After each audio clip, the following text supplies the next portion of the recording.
العظيم رويت انا واحد المنظر فينا شي بعضين سبحان الله العظيم.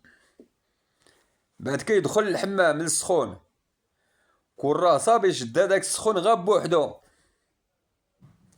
وكيدخل هداك الحمام وتيتجبد ويتلقى يد لهاد جيه ويتلقى يد اخرى لهاد جيه وتيشد ليك كاع الحمام كله هو تيتجبد كي بحال هذيك السميه ديال اش اش ما عنده سوق، وكيخلي الناس ما كتلقى حتى واحد البلاصه اللي غادي يعني تجلس فيها.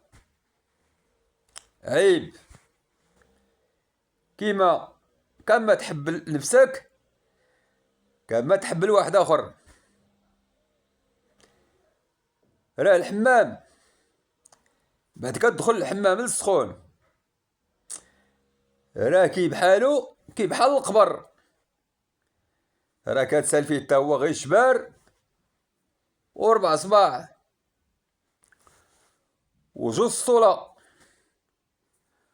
واحد حدا راسك وواحد حدا رجليك، باش تخلي الناس يعني الناس اخرين اللي جاو واللي بغا يكمل ظهرو اللي يعني اللي بغا يغسل يلقى فين يغسل. يعني بنادم كيخصو تكون فينا هاد الانسانيه قبل اي حاجه. انا خوتي والله ما نكذب عليكم، الا كاينين شي ناس كتلقاهم سبحان الله العظيم قارين واصلين في القرايه ولكن ما واعيينش، يعني ما كاين حتى حاجه من هادشي.